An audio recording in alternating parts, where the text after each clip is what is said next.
Here is a picture I drew quite some time ago, brothers and sisters of old Nami. And certainly if you like this type of drawing and more, remember to follow me on Google+, Instagram, Facebook, and even the Twitter twatter. One Piece, Chapter 190, Climate Baton. Well, hello, my brothers and sisters of the Nerd Nation. I, as always, am Jim, here to bring you another review on the tantalizing tale of One Piece. Our last chapter saw us, of course, with the fight ending between, in pretty much a stalemate, I guess you would say, between Sanji and Mr. 2. I mean, Sanji did defeat Mr. 2, but Mr. 2, just pretty much had given up too and said, hey, just go ahead and take me out. It's not even worth it. And then Sanji kind of, is sort of like a grudging, hey, you know what, we have a mutual respect for each other and our abilities. And Sanji kind of gave him like a handshake, and hey, it's a good fight sort of thing. So I shouldn't say it ended in a stalemate. Sanji did beat him. It was just Mr. 2 probably, could have kept coming at him because they were very evenly matched. So, until they figured out little nuances of each other's battle patterns and things like that, that they could, obviously exploit. So, that is how the chapter ended, and really that's how the chapter begins over here. It really ended with, briefly seeing Nami and, of course, Zoro, running from, or at least Nami was, from Mr. 1 and Ms Doublefinger, and things pick up right where that left off. And Nami is running, and every time she runs, and then she's sighted by Miss Doublefinger and Mr. 1, and she runs some more, and then Mr. Doublefinger, combining the two, Mr. 1 goes and then gets sight of her, and then makes like this kind of like mid-air dash type thing to go and nail her, and right at the last moment, as you turn the page, as Oda so often does, you turn the page, and all of a sudden Zoro comes in and and he has his swords drawn and everything, and you kind of hear, or you see like a clank, clank, clank, and you're like, what the hell, And this is really where their powers are revealed, because Mr. 1 goes in, and it appears as if his arm has turned into a blade, and he is clanged against Zoro's sword. He then goes and we see this this kind of a swiping motion with him, and all of a sudden this huge column that was standing has been sliced vertically and is now coming down towards them, and Zoro's like, "Whoa, get out of the way!" And they wind up figuring Nami goes and takes off again, but Zoro goes and he's like, what the hell, and he's thinking about, hey, that column got sliced vertically. What's the deal with that, So then this is where the whole, bad guy monologuing about his powers come in, and Mr. 1 comes in, and he's just like, because Zoro says, oh, yeah, you got a pretty interesting body there, buddy, or weird or whatever.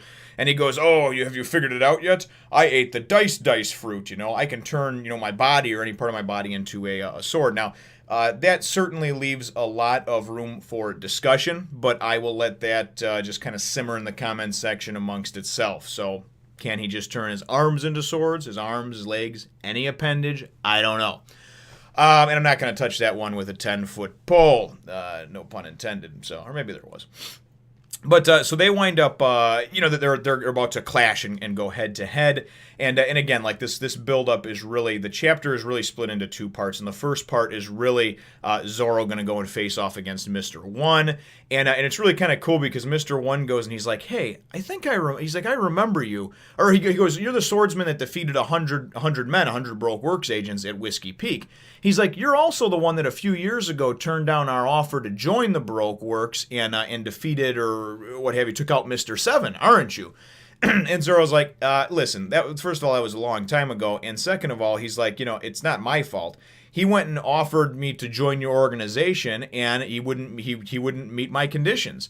And my conditions were that, I would join only if I could be the boss. So Miss Doublefinger kind of chuckles, and she's like, he's funny, And so Mr. 1 says something to him or what have you, and then Zoro goes and he says, Zoro says, not that I would, he goes, have you guys reconsidered your offer? He goes, not that I'd want to be the boss now anyway, and he's referring to, to Crocodile, and basically he's about to get his ass handed to him by Luffy, and of course the rest of the Straw Hats are going to take down this organization, so he's like, I wouldn't want to be in his shoes now.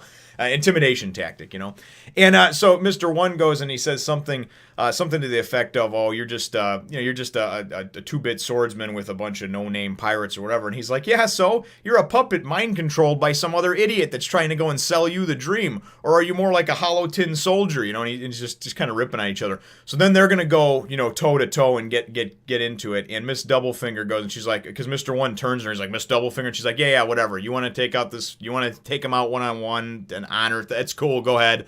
I'll go get the girl, you know? So she goes and we assume she's gonna go after Nami. Nami, we go and then we the second half of the chapter is going to Nami, and Nami's running around, she's dodging, she's like, hey, I got nothing left. I can't run anymore. And then she's like, why am I running anyway? And she has this flashback about this climate baton that was made for her. She's like, I can fight, you know?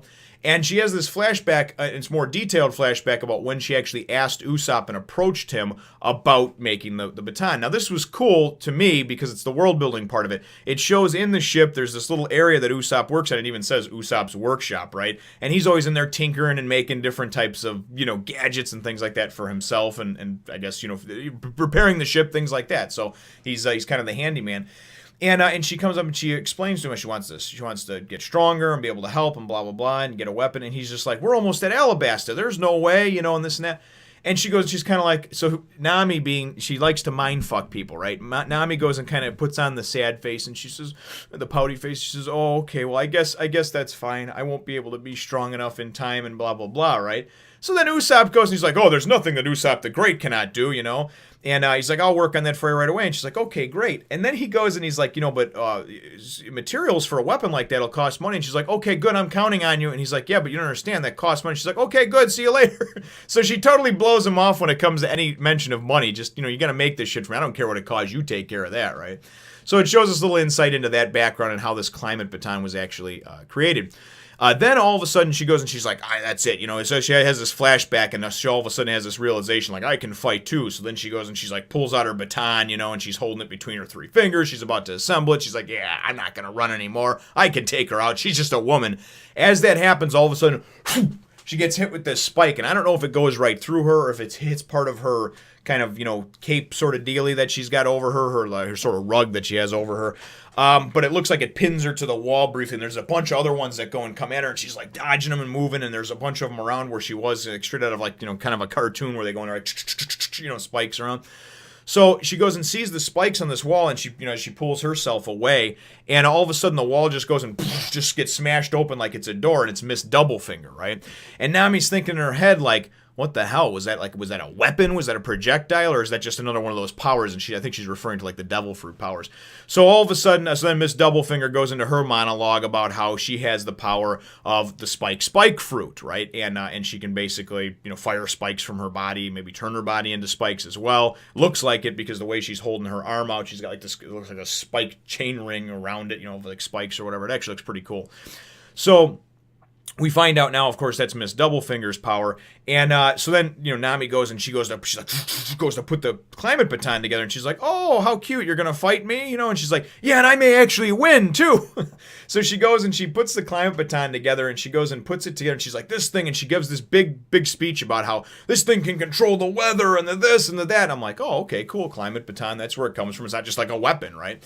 You know, it's supposed to be like this really cool weapon that has all these powers. So she puts it together in like a triangle, and supposedly we put it in a triangle, and then it harnessed the power of the sun, right? So she goes to do that, and she's like, behold, you know, and it's like this big buildup, and all of a sudden just like some pigeons go and flutter out. It's like, you know, and she's like, oh, pigeons, you know, and Miss Doublefinger's standing there like, yeah, okay, how cute. And then Nami's like, oh man, Jesus, come on, don't fail me now. And she's thinking, damn it, Usopp, you know, what did you do? I hope this thing. And then she's like, well, the instructions say if I turn it this way. And she connects 2 pieces together, like a long piece, and then the other piece is like a trigger. And this is a rifle, right? So then she goes and she's like, oh yeah, and blah, blah. And she's like, prepare for this, you know, and she goes to fire the rifle, you know, and then it's going to fire some kind of cloud burst, whatever. And flowers come out of it, man. I swear to God, this thing reminds me of something that like a magician does, but like a magician when they're like goofing around trying to go and do stuff. Almost like the Joker when he goes and pulls out a gun and he presses, you know, he pulls the trigger and it's a little thing that comes out that says bang, you know, it's like a little flag that comes out and rolls down that goes bang. That's what it reminds me of, you know. She goes to do this thing and all of a sudden flowers come out. And Miss Doublefinger's just like, oh, geez, how cute, flowers. She's like, are you okay? And she's like, kind of like taunting her, but kind of just like, oh my God, I cannot believe this, you know. So ultimately that's where the chapter ends. And this really, to me, this was just kind of the introduction to both of their powers and kind of who's going to square off against who. So I'm definitely excited to I mean, I'm excited for the Zoro and the Mr. One fight, but ultimately I feel like Zoro is a competent and badass enough character that we've kind of seen his development, that although it may be tough and, you know, and it may go back and forth, well, I believe that Zoro is going to come out on top pretty easily. That's my thoughts. Nami, on the other hand, we've never really seen her do anything but use a little deception on people, like with Buggy and stuff like that, and she's never really done a whole lot in the way of any type of fighting. So I'm really kind of curious to see how Nami defeats Miss Doublefinger, and if she does it on her own or if she has to rely on help from others. So ultimately, that is my chapter question, though. It has to do, obviously, with the Devil Fruit powers. What are your thoughts on Mr. One and Miss Doublefinger's Devil Fruit powers? I thought they were fairly basic, you know, the dice fruit and the spike fruit, but also I can see how they can be very deadly as well. So weigh in on that, brothers and sisters, in the comments down below. Feel free to hit the thumbs up, the like button if you should think that I deserve it, and subscribe if you haven't done so already. We will look forward to catching you in the next one, nation. You dig the vibe? Then you should subscribe. Who are these people?